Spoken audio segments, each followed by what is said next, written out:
श्री शिवाय नमस्तुभ्यम हर हर महादेव। नमस्कार दोस्तों, आज के इस वीडियो में हम बात करेंगे महाशिवरात्रि के दिन भूल कर भी किन चीज़ों को नहीं खाना चाहिए, फिर आप व्रत करते हो अथवा नहीं करते हो।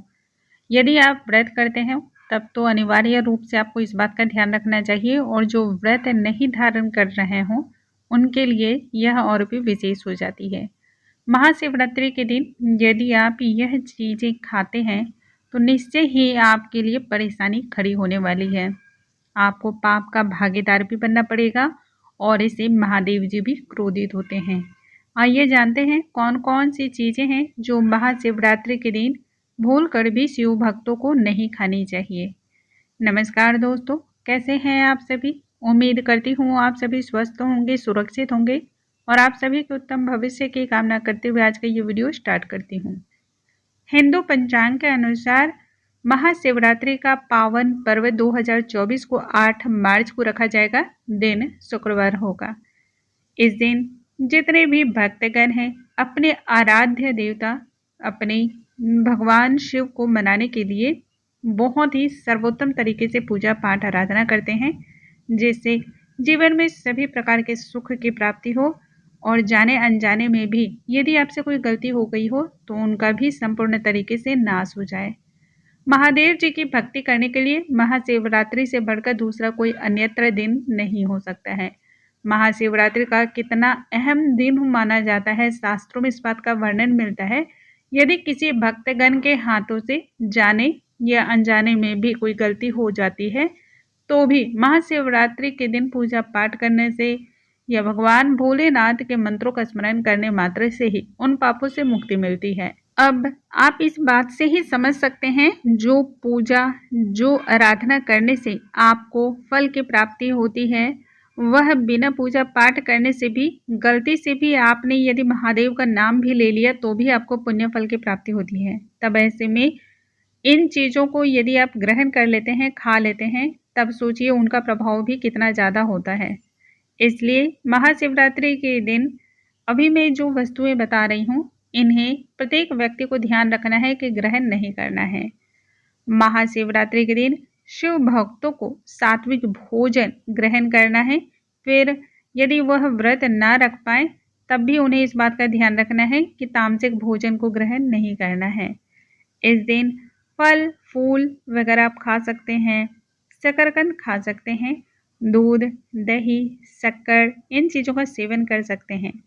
व्रत करने वाले प्रत्येक भक्त को साबूदाना वह ले सकते हैं। आलू या कुट्टू के आटे से बने हुए जो भी व्यंजन होते हैं उनका भी सेवन कर सकते हैं। यदि आपके लिए आप मेडिसिन खाते हैं, स्वास्थ्य अच्छा नहीं रहता है और आपके लिए नमक के बिना रहना मुश्किल है, तब ऐसे में सेंधा नमक का इस्तेमाल आप कर लें।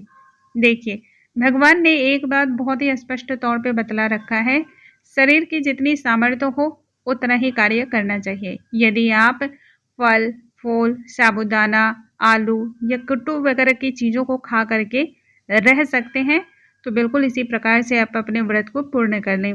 लेकिन यदि आप मेडिसिन खाते हैं और उनका डोज काफ़ी हाई होता है जिसमें संपूर्ण भोजन यानी कि आहार की आवश्यकता होती है, तब ऐसे में आप सेंधा नमक का इस्तेमाल कर लें। महादेव जी की पूजा सबसे पहले आप संपन्न कर लें, उसके बाद ही ऐसा करें और महादेव जी से अपनी शारीरिक अवस्था के बारे में भी जरूर बतलाएं।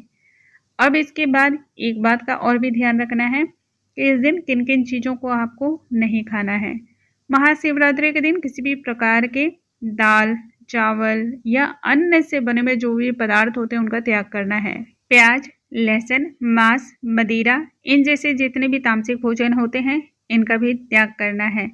इस दिन मसूर की दाल जो होते हैं उनका सेवन और उड़द की दाल जिसे मांस की दाल भी बहुत लोग कहते हैं इनका भी सेवन नहीं करना चाहिए।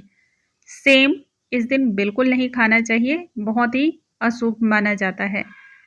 अब इस दिन और भी किन बातों का ध्यान रखना चाहिए दोस्तों, जो भी शिव भक्त हैं उन्हें याद रखना चाहिए इस दिन बैंगन का सेवन बहुत ही गलत माना जाता है। बैंगन मूली इस प्रकार की जो भी चीज़ें होती हैं इनका भी त्याग करना चाहिए।